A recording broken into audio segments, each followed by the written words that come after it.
Salut les live codeurs, on va vous faire un nouveau tuto aujourd'hui sur toujours sur SonicPy et particulièrement sur les effets, ce qu'on appelle des FX. Les effets, ça va permettre de rajouter une petite touche sonore sur un son que vous avez déjà fait. Ça va être une réverbération, ça va être un écho, ça va être de la distorsion. Si tous ces termes ça vous dit pas grand chose, on va les voir ensemble.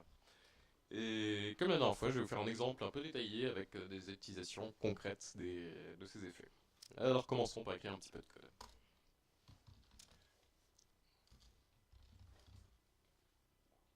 On va commencer par une intro, logique.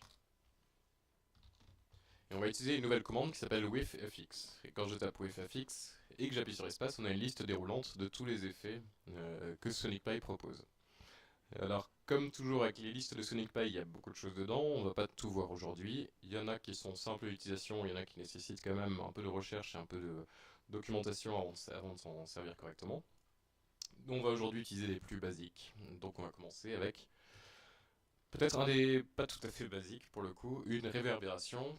Donc c'est-à-dire un son ça va spatialiser un peu le son, ça va lui donner de la dimension. On part d'une réverbération qui est forte, par exemple, d'un son qui est dans une église ou une cathédrale. Donc ça amplifie, ça donne une dimension plus spatiale au son. Donc on va utiliser celui-ci, Gverb. Et la plupart des FX, en fait tous les FX acceptent des arguments et on va en voir quelques-uns ensemble. Alors je vais déjà les écrire et je vais vous expliquer après ce que c'est.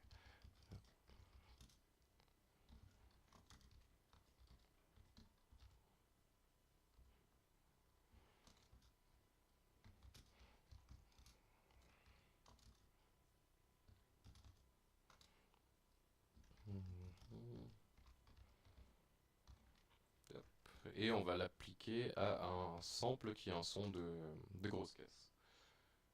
Voilà, on va lui mettre une amplitude un peu moins forte, parce que vous allez voir, ça va être tout de suite assez fort. Avec un slip, pour l'instant, juste pour l'exemple, je mettrai 8, je changerai sans doute après. Voilà.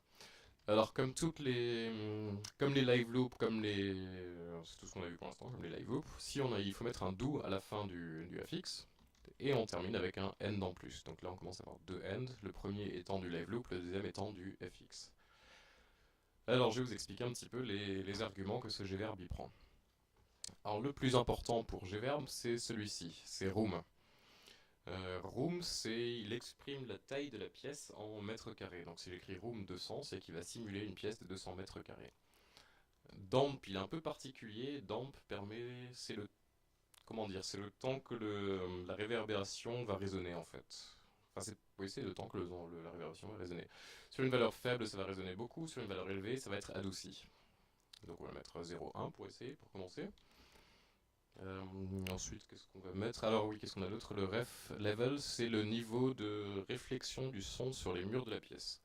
Et le tail level, c'est sur la traînée, la queue du son, c'est le taux de réverbération qui va rester. Donc ça fait un son très particulier. Alors, on va l'utiliser comme un son introductif. Alors on va l'écouter.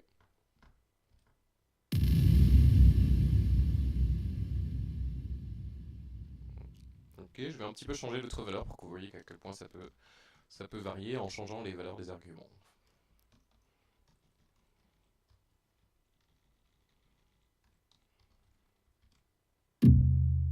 Voilà, donc vous voyez que ça n'a absolument rien à voir avec le son qu'on avait tout à l'heure. Alors je vais remettre, grâce à la fonction annuler CTRL Z, je vais revenir à mes arguments précédents. Oups, j'étais en train d'annuler un peu trop. Ok, ensuite on va continuer, je vais refaire un deuxième live loop. Et on va faire une petite intro un peu mélodique. Voilà. On va rajouter un autre FX. Et cette fois, on va utiliser une reverb un peu plus simple. En fait, quand on a utilisé Gverb avant, c'est la version plus spatiale, un peu plus complexe à utiliser. Et le FX reverb simple, c'est la version la plus simple à prendre en main. Alors pareil, je vais écrire un peu de code et je vous explique après.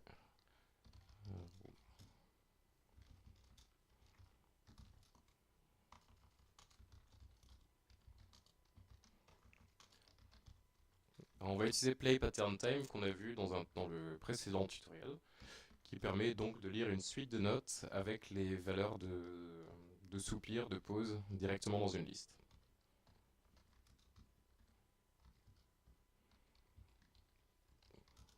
Ok, 0, 5, 0, 5.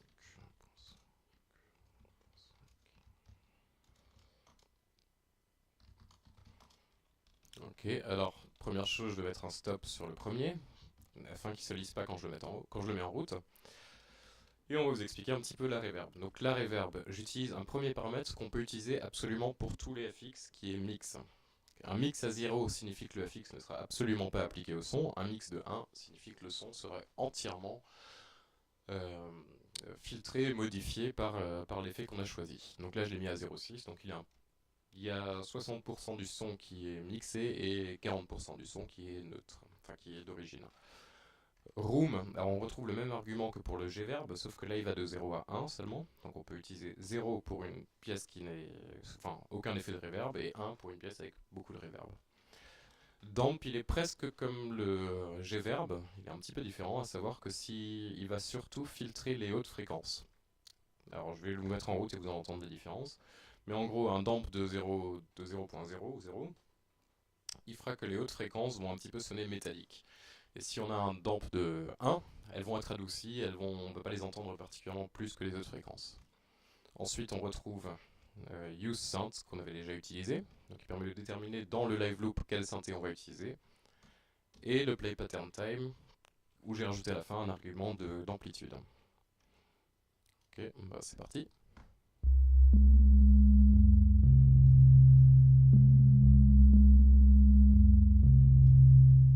Ok, alors c'est très doux, je vais juste augmenter un petit peu le volume pour qu'on l'entende mieux.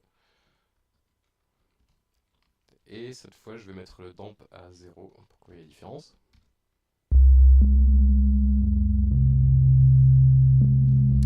Alors on n'entend pas beaucoup la différence. Parce que sur ce genre de cas, sur les notes un peu basses, on n'entend pas trop, c'est plutôt dans des notes à haute fréquence. Alors, on va continuer. Et on va attaquer une petite mélodie qui va être une mélodie centrale un peu du morceau, enfin du morceau entre guillemets. Et on va l'appeler mélodie par exemple.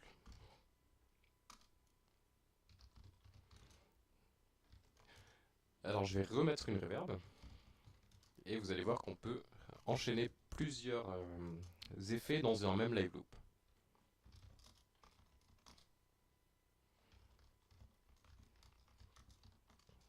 On va utiliser ce coup-ci Echo. Et Echo, comme son nom l'indique très bien, il va faire que le son va se répéter. Avec un argument phase qui va être à quelle vitesse il va se répéter. Donc sur 0,25 il va se répéter très rapidement après le premier son initial. Sur une valeur plus grande, par exemple 4, il va attendre 4 secondes ou 4 temps pour se répéter. Donc là on va le mettre relativement court. Donc ça va plus ou moins doubler la note qui va être jouée en fait. Et on va remettre un play pattern time.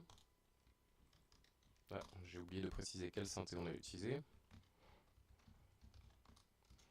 Et on va utiliser un saut. Donc un triangle.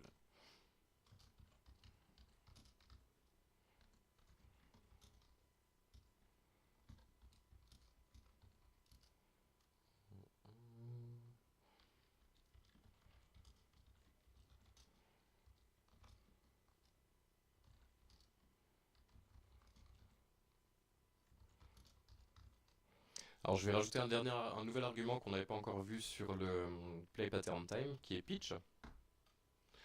Et pitch permet en gros de prendre les notes qui sont là-dedans, donc dans la liste qu'on a précisée dans play pattern time, et de descendre par exemple d'une octave si je mets -12, d'augmenter d'une octave si je mets 12, etc. Donc de pitcher, donc comme on dit, d'augmenter ou de descendre toutes les notes en fait, de la liste.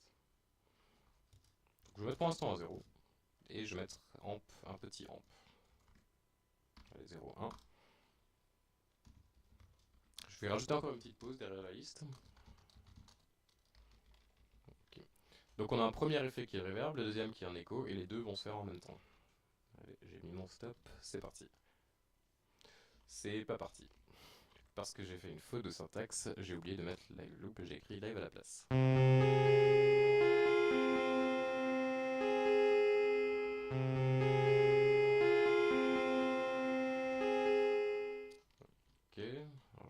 tout petit peu le volume, je vais monter le tout d'une octave, et je vais par exemple, c'est tout, je vais mettre en haute. Donc, vous voyez, grâce au écho, on a les notes qui se dédoublent presque en fait. Hein. Là, on va remettre 0. Et on va continuer avec une nouvelle live loop. Et on va faire une rythmique un peu basique, que j'appelle presque toujours kick.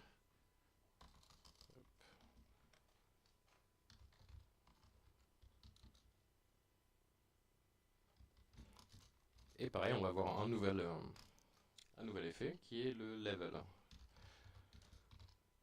Et encore un autre qu'on n'a pas encore utilisé, qui va être la distorsion.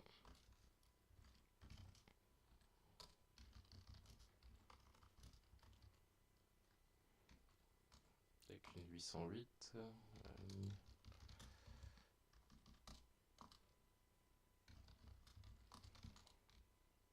Alors je vais arrêter la mélodie toujours en disant stop.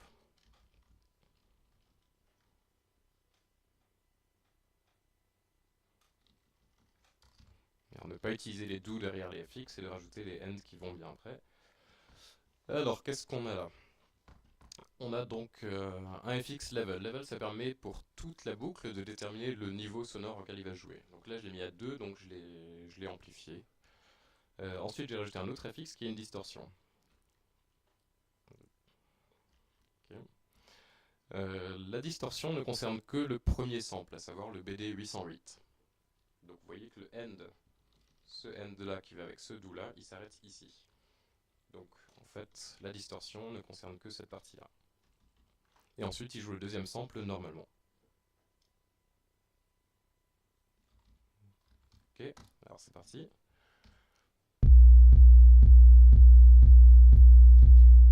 Alors je vais faire varier un petit peu les paramètres pour que vous voyez bien la différence, avec ou sans distorsion.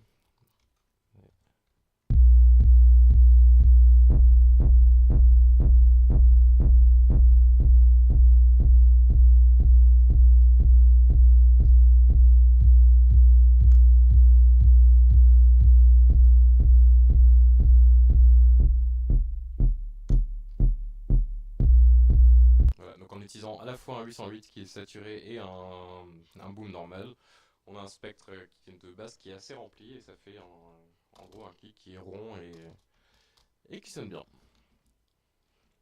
Alors on va encore rajouter un petit peu du live loop et on va rajouter une caisse claire. Enfin un genre de caisse claire.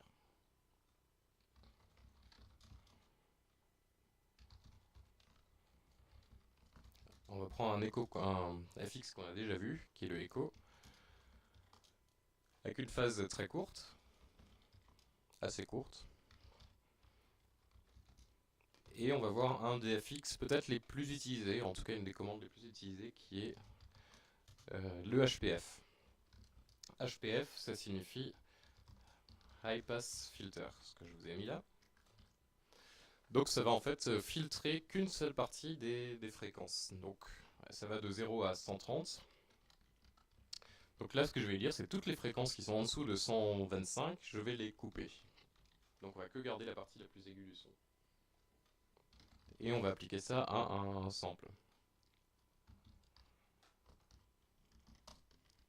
Pareil, ne pas oublier les doux.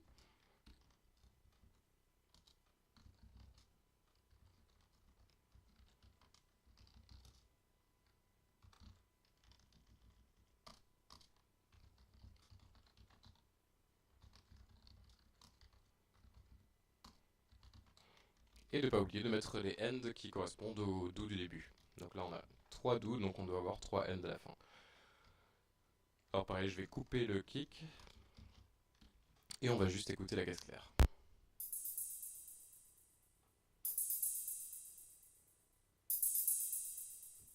Donc c'est bien l'écho qui fait que les notes, enfin les sons rebondissent et restent un petit peu après qu'ils soient joués. Et on a le HPF qui va uniquement jouer les parties hautes. Je vais d'ailleurs le baisser à 20 par exemple.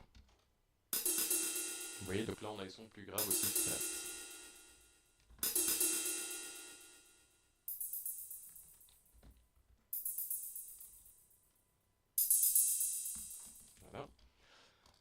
Et pour finir, on va rajouter un petit son d'ambiance, et de nouveau, on va découvrir un nouvel affixe. Oups, petite erreur.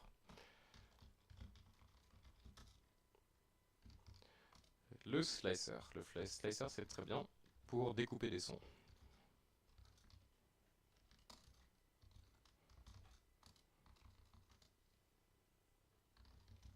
Et on va en faire un genre de basse en fait plutôt. Alors on va prendre celle-là en do, vu que tout est en do. On va l'appeler basse du coup plutôt. On n'oublie pas les N à nouveau. Je coupe les cymbales. Et c'est parti.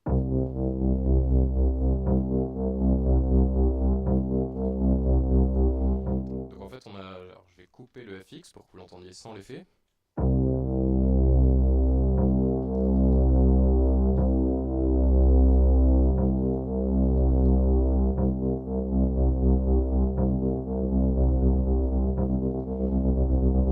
Alors ce qui se passe c'est que ça va hacher un peu le son en morceaux. Et la phase c'est la vitesse à laquelle ça va faire la découpe du son. Amp min, ça va déterminer la valeur minimum du son pendant qu'il découpe le son. Donc si j'aurais mis 0, qu'est-ce qu'on aurait eu? C'est qu'on aurait eu, on va le mettre tout simplement. Il va descendre plus bas dans l'amplitude de la découpe. Je sais pas si c'est clair, faut l'écouter, faut essayer pour voir. Alors je propose qu'on mette tout ça en route, et pour ça on va un petit peu préparer quand même nos live loops de façon à ce que ça synchronise correctement entre elles, qu'elles se jouent en même temps, et que tout ça soit calé. Alors celui-là on va pouvoir le mettre en route directement. Sur l'intro, donc c'est-à-dire la petite mélodie qui va se mettre en route, on va attendre 4 mesures avant qu'elle se mette en route. On a vu que celui-là il était assez long. Voilà. Il était assez long, donc je vais faire jouer ce son, et une fois que celui-là il a plus ou moins fini, c'est celui-ci qui va le mettre en route grâce à l'argument délai derrière le live loop. Ok. La mélodie, pareil, on va mettre un délai, et on va faire un petit calcul, on va le mettre à 36. Pourquoi 36? Parce qu'on a donc la grosse caisse avec l'effet qui va durer 32 avant d'être joué une deuxième fois, plus les 4 de l'intro, on arrive à 36. Voilà. Donc tout ça devrait se mettre en route automatiquement à peu près correctement. Je vais préparer aussi les synchronisations de façon à ce que tout reste très bien calé. Alors j'aimerais que la grosse caisse reste synchronisée sur la mélodie. Et pareil pour la caisse claire.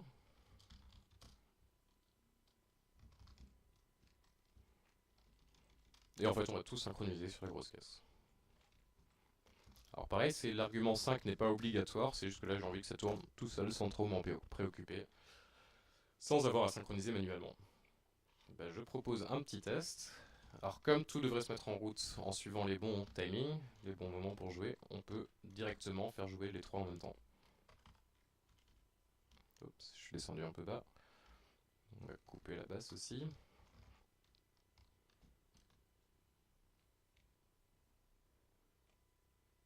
Ok, bah voyons à peu près ce que ça va donner. On va peut-être baisser un tout petit peu la valeur de la mélodie, l'amplitude.